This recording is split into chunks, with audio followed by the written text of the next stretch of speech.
What is good? I am back with another reaction video. Rory and Mal went on Horrible Decisions and talked about their beef with Charlamagne the God and Joe Budden. So they're doing a little podcasting tour. They just did a live show that was, I heard was very, very good in LA.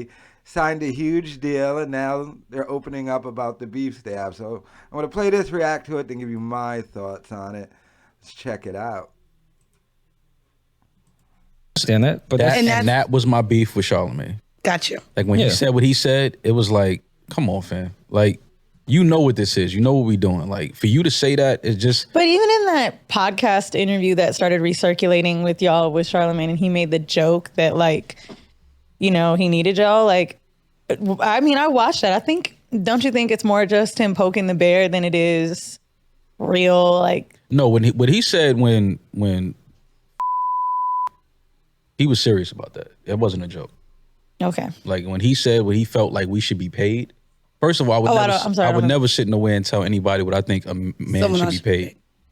I don't play that game. If you tell me right now you got 200 million, I'm gonna applaud you and I'm gonna figure out how you did it and I'm gonna try to go get 300. That's just the way I was raised. Like, I've never looked at another man and hated and felt some type of way about what he's eating. Like, that's just not in me. So when he did that, it said a lot to me about him. Like, and to this day, I still respect him. He's accomplished a lot on his platform and in his space. Like, I'm not a hater, so I still don't have hate for him.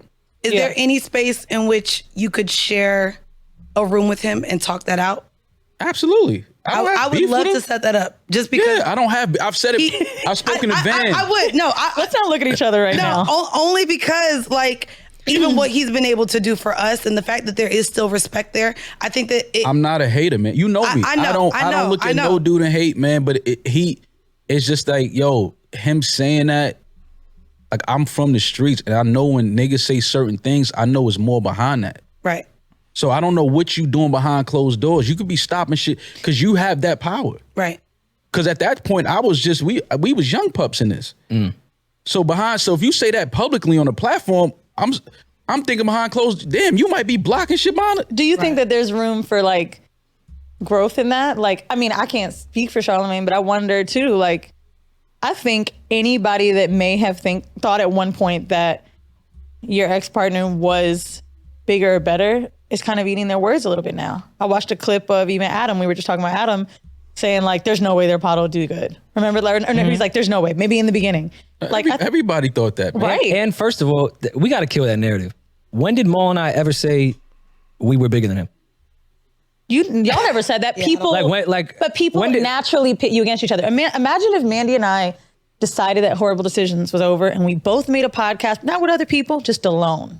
That would be the first thing they do.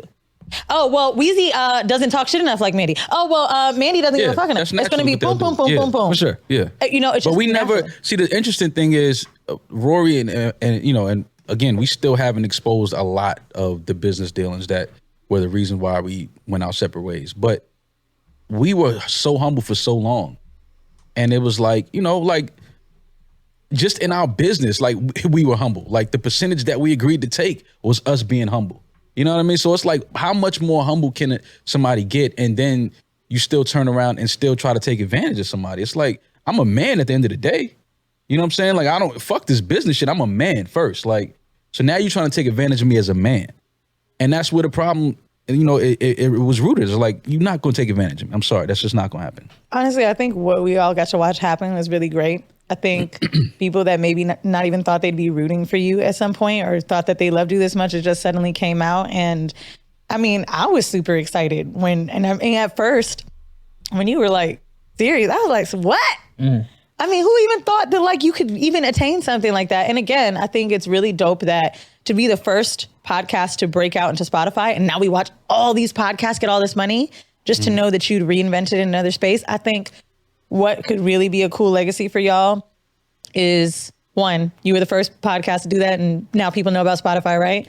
Who knows how many Black podcasters will come after on Stitcher or Sirius, which is a really important thing. But that's why we and Rory did what we did. It was important to show people that it's okay to step out and try something and not know if it's going to succeed or not. You know what I mean? It was like we didn't know. Like we just knew we wanted to do something and we wanted to continue having our voices being heard and having fun and just kicking it.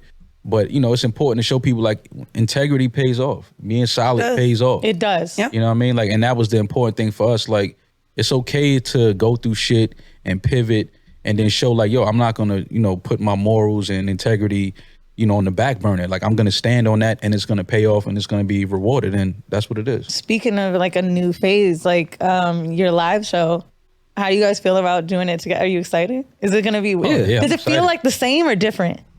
Oh yeah, by the Yeah, way, y'all definitely shit sold different. out in New York. I need tickets to that. You good? Like that. Yeah, no, it's definitely good. it's I definitely feel real different. guilty because that's why I was like, when I saw it was sold out, I was like, fuck. you guys want to come to the show? I'm gonna be real. I plan on walking in like, yeah, we sold it last Thursday, so this is No, y'all. I love. We doing the same venues. Yeah. The LA venue at the Every Regent, different- But and that's then shit I said on was on Barstool shit. Say what you will about them, but I said in that interview that's where we could all really work together. Yeah. The live show space, like of course, if we all want to go in different networks or start our own networks or do partnerships, whatever. That's cool. That's We should actually business. tour together.